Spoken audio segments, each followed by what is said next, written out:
Hey guys, Matt Easton here. So you're always asking me to talk about wavy blades. Well, here's something which is kind of related, and this is, what is it? It's a serrated blade, and yes, it does look like a bread knife. And the question will come up, well, why is it like that? Well, we don't really know, but there's several theories, and one of them is that it's to do with cutting through certain types of layers of fabric.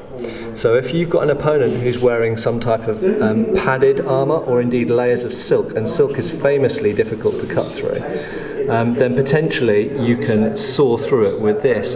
But even against an unarmoured person, that is going to cause really horrific wounds, but it's not going to chop or cleave through parts, arms for example, in the way that a normal straight edge or curved edge would, because it's going to meet too much resistance. So it's an interesting question. We don't really know the answer to it. We don't exactly know why did they sometimes put serrations like this on some swords. Not just in India, this of course is an Indian talwar, but you do find it on swords from other areas as well. Why? We don't know. But it could have just been novelty, it could have been showing off, it could have been because they look awesome and fearsome and scary.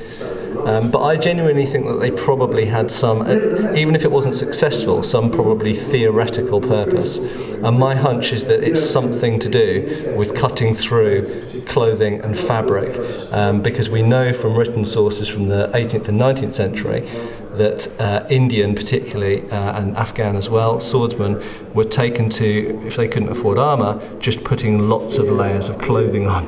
And this may be to combat that. If you imagine trying to cut through something like a silk turban, well, maybe this is the sort of sword you want to use. I don't know, it's just a theory. I might be completely wrong. Welcome to put your theories underneath this video. But there we go, there's a serrated blade, one of the finest examples you can see. Again, this is the Wallace collection near Bond Street in central London. Cheers folks.